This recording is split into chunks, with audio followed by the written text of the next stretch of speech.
Hi there. Today we are going to talk about the forces. We will go over different types of forces, and then we will go over some external forces and internal forces.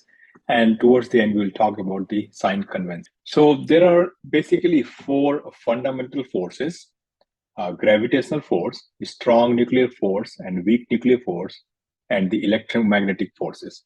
These four forces are fundamental forces. We sometimes call them as a mysterious forces. They're always there, they exist. And other forces that we see in our system, they are called as non-fundamental forces. These forces are basically, they are some manifestation of these fundamental forces. Typically, the forces that we are interested in, they are resulting from action of one body on the another. Now, these forces, by definition, they are characterized by magnitude and direction because they are a vector quantity. They need a magnitude and the direction. And more importantly, for civil engineering application, we also need to be very careful with the point of application. As you would imagine, you can have the same magnitude and the direction of the force, but depending upon where you apply, you're going to have the different impact of the force. So the point of application plays a really important role for our engineering applications. The units of the force is Newton in the SI unit. And for our US unit or customary units, we use unit of force as a pound. 1 Newton equals 0.2248 pound, meaning as you can see, the pound is going to be a larger force as compared to Newton. And if you want to compare 1 pound equals 4.448 Newton. So as you can see, these numbers are very similar, 2248, 4448. The decimal point is slightly different, 0.2248 and 4.448. So let's go over some common type of forces. The first type of force that we are interested in is applied forces. Applied forces, they result from the different forces that is acting in our system. For example, it could be a force that is acting as a point load, meaning it is a concentrated load acting at a point, or it could be a variable load. Variable load meaning it could be slowly changing. As you go over the span, your amount of load is changing with the distance. We can have a uniform load, meaning it could be something that is uniform over the length, or it could be changing with the length. So these are the forces that are applied forces. Typically for our system, applied forces are the easier in a way once we kind of know what the applied forces that are acting on our systems. The next force that we deal with is called as the contact force. Oftentimes, we also refer this force as a normal force. Contact force is the force that acts on the body whenever two solid body are touching each other. For example, if there is a block that is resting on the floor, so there is going to be a force, contact force between these two. There is equal and opposite force. And it is going to be equal to the weight in this case. So weight is going to be acted upon the floor, and the same amount of reaction is going to be acted upon on the body itself. Remember, these contact forces, we call them normal forces because they act normal to the surface of contact. So now that's really important because depending upon where the contact of surface is, the normal force is going to be, again, this is the reactive force of the contact force is perpendicular to that surface of the contact. In this case, this is the surface. So perpendicular to that is going to be the contact force. Same thing if body is moving into circular motion. So this is the point of contact. So reaction force, the contact force is going to be perpendicular to that position and it comes out to be outward at that point. Whereas if it was moving inward at this point, it would be coming out to be this direction. So it's again always perpendicular because this is the perpendicular direction to that particular surface that we have. Again, in this case of the ladder, similarly, the contact force that would act here would be normal to the contact surface, which is this direction. Whereas at this particular point, it would be normal to that contact surface, which is going to be acting the upward direction here. So contact force always, they're perpendicular to the contact surface wherever they're acting. The normal is more appropriate term whenever we have curved surface as compared to the perpendicular. So normal, again, similar meaning. So normal to the surface, whatever surface that the forces, the two bodies are in contact, the contact force is going to be perpendicular to that. Then we have a frictional force. I call this force as an on-demand force. Again, there are many different forces that we will talk today. They're going to be on-demand force. So frictional force is one of them. For example, if you have a body like this has its weight, the force of gravity, And if you start applying the force, you would get some resistance. You can't just start moving things. And that resistance is going to be depending upon how heavy this thing is. That is going to determine the normal force or the based upon the weight of this. And then friction force is going to oppose that motion. It will not let you move. So depending upon the applied force, you will get some frictional force that is trying to oppose the motion. Typically, this friction force, again, the whole intention of the friction force is to oppose the motion. It really resists the motion that you want to have. In this particular case, friction force is going to be the maximum amount could be friction coefficient between the surface times the normal force, which is the weight in this case. Meaning if you apply no force, your friction force is going to be 0. If you apply little force, it will be equal to the applied force because still it is within the capacity. So again, it's going to resist you all the way until mu times n. And after that, it cannot resist anymore. And that's where you start having the motion. So remember, friction force is based upon the demand. It will depend upon what is the net force that is needed for the friction force to stop the motion. So the goal is to resist the motion. Once your motion starts, then it will reach its limits mu times, and it cannot be anything more than that. It can be less than that all the way to 0, but it cannot be more than mu times n. Another point to note from the frictional forces point of view, there are two coefficients that we have, mu s, which is static frictional coefficient, and then we also have kinetic frictional coefficient. So these frictional coefficient, they increase. So meaning if you apply no force, no applied force to cause the motion, you will get 0 frictional force. It will keep increasing all the way to this maximum mu times n. After that, you are in the kinetic zone because now you are moving. So frictional coefficient is going to be different. It's not the same as the static friction. So your frictional coefficient is going to drop and you will start moving again. If you keep applying force, if you're going too fast, then even that's going to become smaller and smaller. Then we have a tension force. Tension force is typically, it's kind of internal forces. In fact, now we are moving on to the direction where the forces are not really external. They are more like internal effects.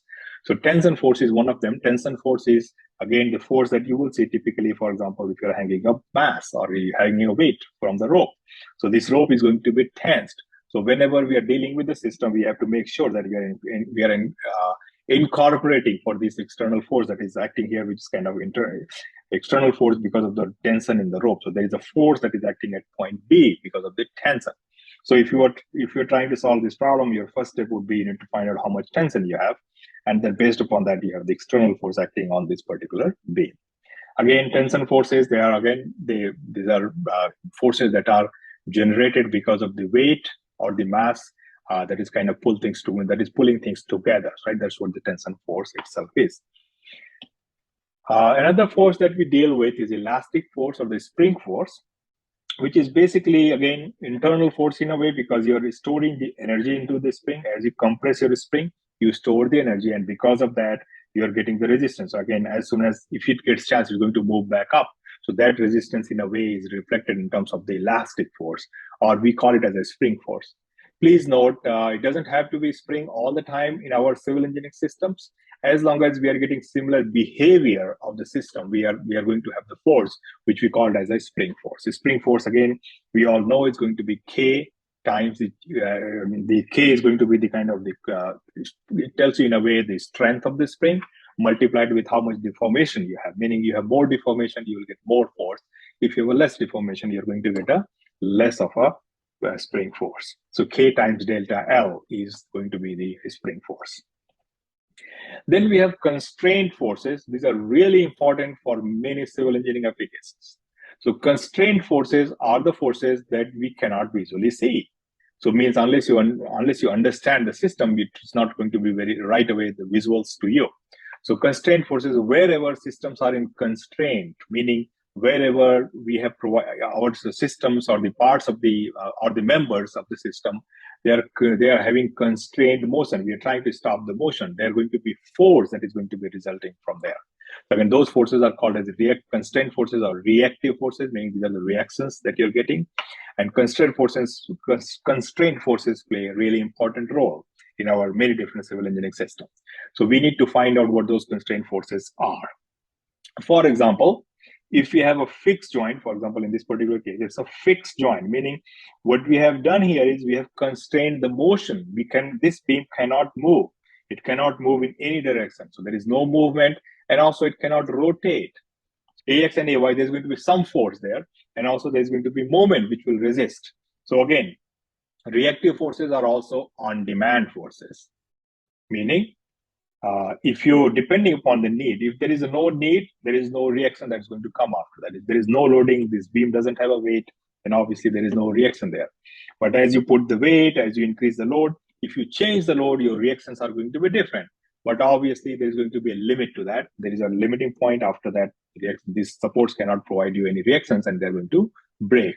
So whenever we are trying to find the reactive forces, we have to make sure again, what are the different motions that is being restricted? Along the direction, there is going to be the force. If you're restricting motions in X and Y direction, you'll have the reactions in X and Y direction. If you're restricting rotations, then you're going to get the moment, resistive moment or the reactive moments that you will have at those joints. There are many different joints that constraints that are in place. In fact, this website that you see here, it will give you a little bit more detail about the constraint forces. As you can see, it's a pin joint here. We have a simply supported structure here, where you'll get only motion that we are trying to restrain is the vertical direction. So it's going to have a vertical reaction. We have a roller support, meaning it is free to move horizontally. And again, it's free to rotate. The only motion that's restricted is the vertical direction. Then we have a rocker support. And also, very often we see in our structures, we have an internal hinge. This kind of example of an internal hinge, which is also kind of a constraint that our system has. Accordingly, we are going to get the constraint forces, make sure that this motion that we have here is moment is zero from both sides is being validated. Again, you can read a little bit more about it through the website link that we have here.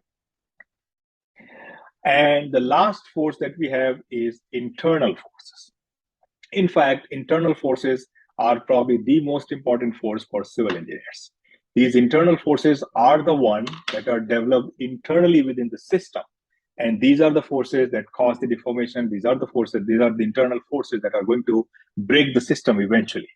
So we really need to understand these internal forces really well so that we can design our systems, our members, which are with the minimum, again, the most appropriate dimensions and also the cost-effective way, so that they're able to they're able to withstand these internal forces and they're not breaking up. So our goal, again, we really want to understand as civil engineer what our internal forces are, and accordingly, we want to come up with the design of those sections, design of those again, different materials that we use, and we really want to understand internal forces really well.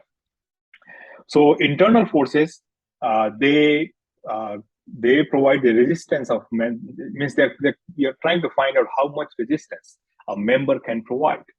So basically, we are trying to quantify these internal forces. Internal forces could be a normal force, shear force, bending moment, or torsional moment. Essentially, we have internal forces could be a force or it could be a moment, and depending upon what action it is trying to do. Normal force meaning it's trying to pull apart things. That's a normal force. Shear force is trying to shear things around. So that's going to be a shear. So again, two sections, again, cross section is going to shear apart. Bending moment is trying to bend the section. Again, that point again, you're trying to bend the same particular section, or you could be trying to twist it, twisting, right? So it would be a torsional moment. So we can have a normal force, shear force, bending moment, or torsional moment. For example, if you look at 2D system, and I'm looking at the internal forces, meaning we are looking at a one section. We can have a shearing force, the force that is trying to shear the sections apart. We can have a normal force, the force that is trying to pull apart the section. And also we can have the bending moment, which is trying to bend the section. Whereas for 3D system, what we will have is, we will have again, so as you can see here, we will have shearing force in two directions, Vx and Vz, and the normal force is going to be on the perpendicular direction. And then we have the bending moment. Again, these two moments are trying to bend this system here, bend the member here. This is also trying to bend in the X direction. This is bending in the Z direction. But along the Y, it's not really a bending, right? It's more like a twisting thing. So we call that as a torsional moments. So we have a bending moments, two bending moments, and one torsional moment. Remember, it's not always along the Y, X, or Z. It depends upon how your member is oriented. there will be one moment in three-dimensional space that would try to twist it, but other two moments are trying to bend the component at that particular section. So we can have bending moment, torsional moment, shear force, and the normal force. So computation of these internal forces is based upon the method of sections. So essentially what it means is we take the section wherever we are interested in, we cut the section, we make an internal cut again. Remember, cut is really actually our imaginary cut that we are making. And once we make the cut, what happens is our internal forces are exposed on the segments. They act like external force for the segment that we are trying to analyze. And all we have to do is we do the equilibrium of those segments to get those internal forces.